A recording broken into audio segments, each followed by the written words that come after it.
Welcome to SML Total Access, where we break down news, predictions, and more in our Madden League. Now, let's get fired up for SML football. Hello and welcome back to SML Total Access. I am Primetime 000, joined by Matt and Dan. What's going on, fellas? Back. Yeah, we are. March Madness. SML is heating up. Things are going good. Colts undefeated. Let's go! A great time for SML Total Access, of course. Speaking of, I wanted to make sure to record this right before I played QP, just in case if it went sideways. Anyway, first down. Not feeling very confident. Not feeling confident. I feel good. I feel like I'm playing good, and I think he scored like 6 points against Filthy the other day. So I think it was 10, wasn't it? 10-6 or something? At that point, what's it matter? You know what I mean? First down. What SML members either have potential and they just haven't quite hit it, or they just seem to be coming up just a little short, or they're just not close at all, but they have the potential? I guess, Matt, we'll start with you. Yes, I'm going to go to the well on this one. I'm going to go old school. I'm going to go with a guy who is old school but has been here for a long time as well. I think it's Coach Paulie, Uncle Paulie, depending on your relationship. Look, Paulie can hit us with I'm busy. I only boot up the game when my son's not playing Fortnite, blah, blah, blah, blah, blah. But watch him play. Watch his offense. He makes a million different adjustments when he's at the line. He has this play, and I hope I'm not giving away a secret here, but he has this play where he's in shotgun, and the running back is on one side of the quarterback. He will motion a wide receiver from the opposite side of the running back to the running back side, and then when he snaps it, there's 3 wide receivers over there. I think there's 3 at that once he motions, and then they all block. And the running back, he throws it to the running back, and all the receivers block for him. It is a really good play. I've only ever seen Paulie run it. He runs it a lot. And I'm like, you don't just accidentally come up with that play. So you've got a guy like Paulie who has had a resurgence last season, made the playoffs despite really falling in the tank the seasons before. And he was really good when I got here. I was in his division. He had the Dolphins when I was the Patriots. We were in close games all the time. It felt like we played in the wild card round every single time because one of us would win the division, and the other one would come in second, and then we would just end up playing. It's Paulie, man. He knows how to play. He has played the same ever since I got here. So he's got a style, knows his style, and he just comes up for That's good. That's good. Yeah, Coach P was actually my first SML win way back in the day when he was the Lions, and I think or maybe it was the Vikings. I can't quite remember. But anyways, I'm going to go to a newer guy, that guy that kind of came into the league and did pretty well a few seasons ago, and that's Filthy. And now he's sitting, I think, at 1-4, maybe 1-5. But the thing that's even more wild about Filthy right now is he's having trouble scoring. Which, when he came into the league, he was the passer. He was the guy that could just put up points, and just did some really good things on the offensive side. Was battling Q for division leads and playoff wins, and now he's just struggling. Started halfway through last season, and now starting this season as well too. And I don't get it. I haven't watched a lot of his games, but just looking at some of his box scores and total points scored, he's just not scoring points, and that's what seems most odd right now about Filthy. Yeah, that's good. For me, a guy I'm looking at, and I said it, and you can search this in chat. Search the word Bean has potential. I said this about 2 years ago, and I still believe that Double Rice No Bean has potential. I think he plays the game a lot. I think he watches a lot of streams. I think that he plays a style that translates well every Madden. And by that, I mean, it's not a whole lot of gimmicky bull crap. No, he does do the little aggressive turnaround catch thing, which some Maddens that probably wouldn't always work. But he plays a game where he runs the ball under center, out of the shotgun, but he mixes that up well. He plays good defense. He's a smart guy, and I think that's also his downfall. I think he's too smart for his own good sometimes, and he overthinks situations, and then he kind of tenses up in big moments, causing him to lose, and that's what prevents him from winning big games. And I think that he overthinks simple situations. And that's ultimately his Achilles heel. But I think he's a good player. I think he plays kind of that Matt style. I think he's not a super great passer, but he's serviceable enough. And ultimately, I think he does have potential. Now, will he ever realize that? I'm not sure. I think he could get on a run and win some big games, but I don't think he's a great team builder, and he has struggled to find a quarterback. And if he went to a really good team, I could see him ripping off a Sombardi or two next cycle, to tell you the truth. Yeah, I thought he was going to get one when he had the Bengals. I thought he was going to do what Dump has done. But going back to Filthy, I think Filthy's a good example of one, the NBT curse, the next big thing curse. We coined him that right away, and he's fallen off a cliff. Like, what's his name? Lori's his wife. Yeah, AJ. I don't remember his name. It's not AJ. coming to me, but he fell off too. AJ, thank you. Yeah. Thanks. How do you know his wife's name? Well, he's just not really relevant anymore. So, Very impressive. I think it's also a token to the SML adjusts really well. It's a really good league. Really, there's a lot of talent in here, and all your games are on tape, whether they're watching the tape or they're watching it live. And the SML adjusts team, man, you got to have another couple tricks up your sleeve when you've been here a while. So yeah, it's tough. It's tough. Good list so far. Let's go to second down.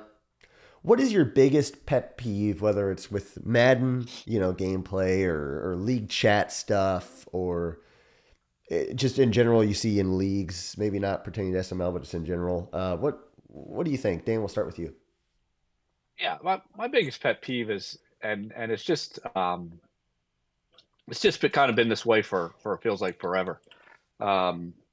They try to make this thing where if someone calls the same play over and over again, your defense is going to react. Or they have now the coaching scenarios where you can basically tell your team what to look for, or you used to be able to highlight players. Like, they're trying to help you when you're in a league and you know what a guy's going to do. Yeah. Matt mentioned earlier with Paulie, and you can take it away.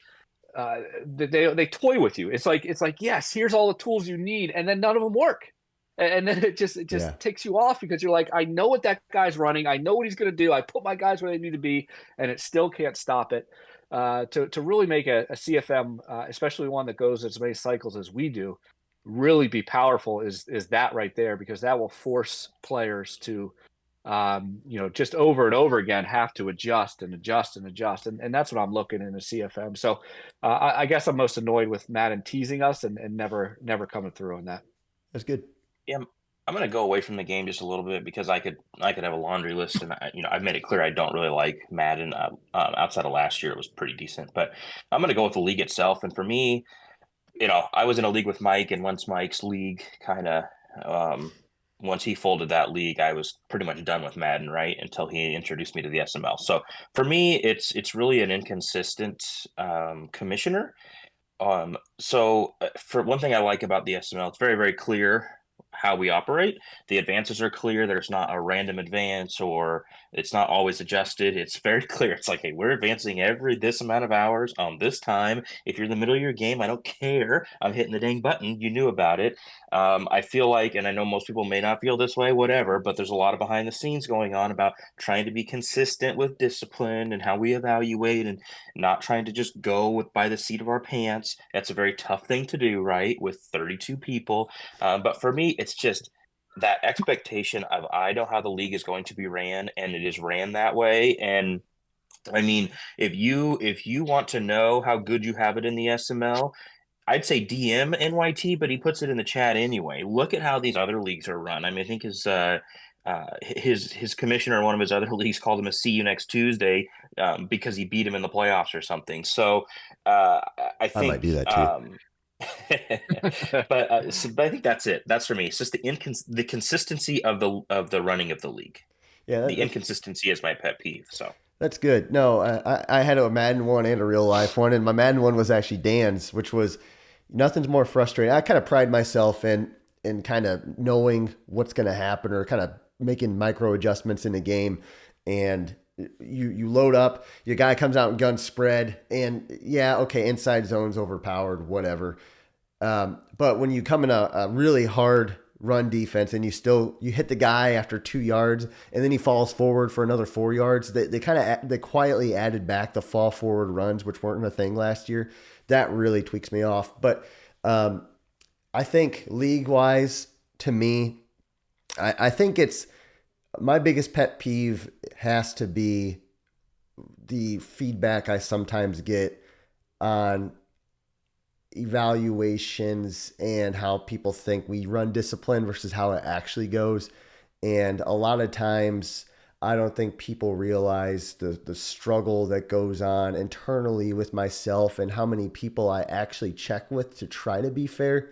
And then when you put so much work into a hobby and something that's supposed to be fun that you're not even get paid to do, and something that you're actually losing money on, and they still think you're trying to cheat the system for people, that's a pet peeve. And that's something that, like, if anything wears on me more as a commissioner, it would be that. And sometimes I wish people would take a step back and be like, okay, hey, this is a hobby, and okay, they have 4 or 5 guys, and no, we're not perfect, but they're actually trying to, this actually is a positive thing here. Even if a guy got suspended for 1 game, and maybe he should have been suspended for 2 games, like, okay, there is a suspension there. They are trying to make things better. Whereas 4 or 5 years ago, there wouldn't have been a suspension there. It was terrible. It was awful. So I'm not saying there's not room for improvement, but what I'm saying is, like, hey, don't always assume that there's foul play there. It just feels like a shot at the integrity of not only me, but the 5 or 6 other guys I work with closely. And that's disappointing. But third down, both conferences are tight. Very, very, very tight. When it comes to the playoff race, there's like only a couple, 1 or 2 lost teams. I mean, everybody's really close. Who do you think could miss the playoffs if they're not careful, or what race are you maybe eyeing at the very least? And Matt, we'll start with you. Yeah, I'm going big here. I'm going with the big fish. I'm going with our reigning champion, the Cincinnati Bengals. They are currently in a 4-way tie for the 5th seed, but 2 of those are KP and QP. I think both of the P's are going to make it. And then his blessing might be that the other one is Gutta, who will probably just get eaten alive in his division. And then it's Mike and it's NYT are a game behind. But the reason that I think of this is, yes, Dump is a good player. He's the reigning champ. Yes, the Bengals are one of the greatest rosters I think I've ever seen in my life, but his schedule is extremely difficult. He's got Meats. And then after that, he's got Doink, and then he's got QP. He's still got Bean. He's got Dan twice, who has his number somehow. This is not an easy schedule. He's got to play Mike, and he's got to play NYT still, obviously, because they're in his division. NYT twice, actually. So, I mean, an upset there could really tilt the balance if those guys continue to play well. So, is he going to miss the playoffs? I don't think so, just because I think the combination of Dump's ability and that team, but he's a little bit, if you start digging deep, he's a little bit more of a risk than you might think. Yeah, that's good. Wow, interesting. I like it. Interesting. Hey, I'm going to go NFC. I'm going over to Meats over the NFC. I think last I checked, he was 2-4. He had a really great offseason. I mean, he just, I think, loaded up on draft picks and first round or maybe it was second round superstar guys all over the place. He's already got a really good team, and he's just struggling 2-4. This is a guy that made 1 Super Bowl. He's put some pressure, on some others in the NFC, and has been pretty consistent. And I think he might miss the playoffs. And so, Meats, man, you got whatever that is, or whatever's going on, you got to get your act together here, bud. That's good. I'm looking at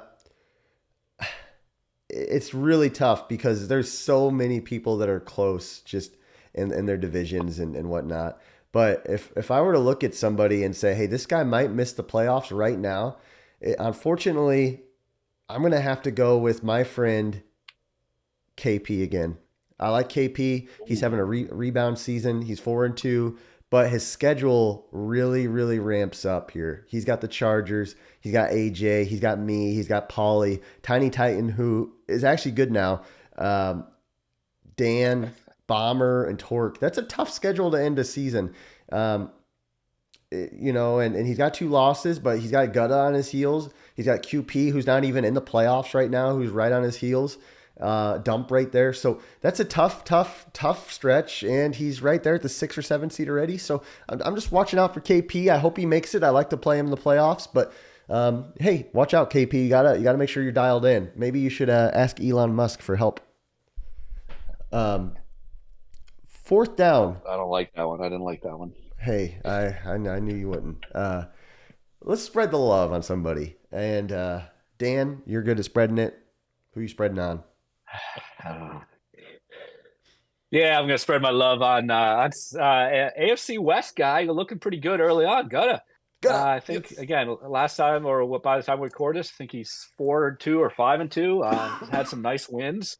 You talked to him about he's going to lose in his division, but he actually plays Q pretty well, and beat him. I think I think he beat Filthy already, and so I think that 7th seed in the AFC is always going to be up in the air. I think it's always going to come down to tiebreakers, and man, you're playing some good ball. I don't know what happened. I don't know what changed. I don't know if you got some better coaching, but man, keep it up, dude. Keep going.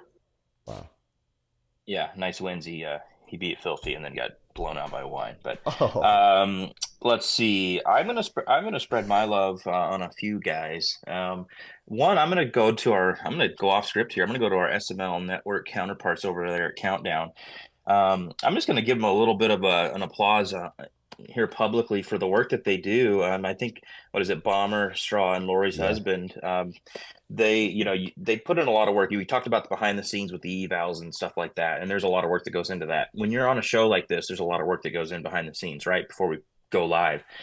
And you can tell those guys are really trying. They've had the top plays. They've had the last straw. And then they just tried something new with the Guess the OC, which I thought was a really fun segment. So you can tell that the wheels are turning in their Discord chat, or however they're putting these together. The production quality is great. The intros, the graphics, all those guys do a really good job. And it's not easy to, we try and it's hard for guys to find a time to play a game, just 2 guys, but to find 3 guys to do a show, it's not always easy. So hats off to those guys. But as far as our normal Share the Love segment, I'm going to go to a guy who I think needs it.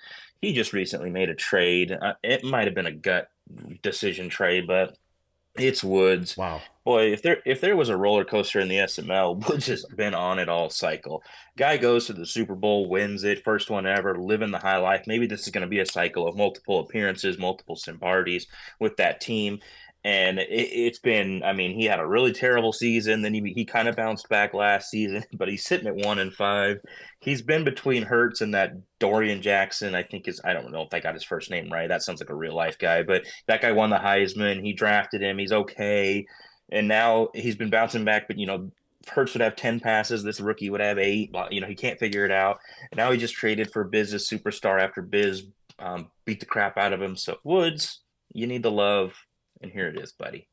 Yeah, that's good. I think Woods' highs are impacting his lows because he's tasted greatness now, and now he's taking these losses hard. I think he needs to take a breath and trust in his instincts. For me, I'm going to spread my love on Colt 45. He's leading his division right now. He's got 4 wins, and there was a website made by Meats. Can he get to 7 wins? I guess that website's going to go down in a week or 2 because Meats only paid for a month or 2 of service for it. Can Colt get 7 wins before the website goes down is the question, so Meats can edit the site. Regardless, the guy is got to be the most confident, cocky loser I have ever seen, and I think that's somewhat impressive. I think if he would actually fix his offense and not throw to the running back every time, he would win more games. But he's got 4 wins. He's pushing 7. He's always kind of, you could push him down, you can knock him down, but he's not afraid to get back up in your face, and that's somewhat commendable. Colt 45. Spread my love to you, buddy. And now it's funny. Oh, go on. Could very well have 6 wins going into both of those games. Meats could be a 7th win. Wouldn't that be something? That would be awesome. That'd be awesome. Hey, extra point time, Matt 5. What do you got? All right, Matt 5. And this is a tough one, like you said. On the last topic, there's just a lot of good records out there, so I kind of had to dig through the weeds a little bit. At number 5, I've got a guy who I don't think's ever been on here, and that's Biz. Wow. He started out the season with that win against QP, and we thought, okay, nice win. But then he just absolutely floods Woods last week, which again, I know Woods is struggling, but this is a Super Bowl winner. He had a really good season last year. That's a really good team, especially it counters Biz's style really well. As someone who likes to run, and running against that front is tough. So I've got Biz. He's got some tough games coming up with Paulie next or this week. He's got B. He's got some tough games on there, but we'll see how he does. But I think he's a first-time caller. Wow. And then we've got it right above that. This is where it gets a little bit tricky because you got a bunch of guys all stacked up at the same record. I've got Dan. Dan leading the AFC North, not those super powered Cincinnati Bengals. Wow. Dan's the product of not really having a signature win. He has that win over Woods, which if I'm going to give it to Biz, I got to give it to Dan. He also won convincingly. But then it's Mike, it's Fins, it's, Colt, who's having a good season, but Dan should beat Colt every time. He did lose to D-Muse, and then he beat NYT. Number 3, I've got Bomber. Speaking of people who might be back, I've got Bomber. He is sitting at 5-1 atop the NFC. At least that's how Neon has it. But he's got some decent wins. Jeez, everybody's beat Woods. Poor guy. Everybody I pull up's beat Woods. He beat Woods. He's got a dominant win over Meats. He absolutely destroyed Colt. 48-7. I had to stop watching that game. I was getting nauseous. And then he just recently beat Paulie, who they always play tough, divisional game, but I do think Paulie's a good player. So Bomber's back. I'm saying it. At number 2, I've got Wine. Look, this guy is, I'm not going to say, I don't want to jinx the poor guy. But I think if Filthy had this team, I think Filthy would be doing what Wine is doing, because I think Filthy with pass lead, a lead, or set feet lead, whatever you want to term it, would be much better than he is. But look at this guy. He's beat Torque. He's beat KP. He's beat QP. He just destroyed Gutta. His only loss to the GOAT, and that was on the craziest play in the history of that I've seen in a long time that only Prime can make. This huge bomb pass late in the game that I think he cut the guy that gave it up. He was so mad. But Wine's playing really good ball with a really good team. And then at number 1, comes to no surprise, there's only one undefeated team in the league. That is the Colts. And it's not a fluke. This guy has gone through the gauntlet so far. He has beat KP. He has beat Bean. He has beat Lori's husband. He has beat Coop. He has beat Wine. He has beat Dumb. And he's got his 3rd straight set feet lead game this week, tonight, against the Chargers. So Prime, no one can give you crap for cupcake wins or plumbers. You have beat the upper echelon of the SML. Yeah, I appreciate that. That's a great list. I respect that list, and I respect you, Matt. That game got moved up, by the way, Matt. Yep, it's now at 12:45. Oh boy, get some coffee and watch that one. Yeah, I'm excited for it. QP's a great player, very talented player. But hey, if I can win that one, that'd be good for me. Well, boys, that's it. That's good list, Matt. Good list. No argument there. It's a great list. Thanks, Dan. Wine's playing well. He is. But hey, Buster Douglas, just remember, one lucky shot, you'll never get me again. That is SML Total Access. That was Matt, Dan, I'm Prime. And until next time, have a great day.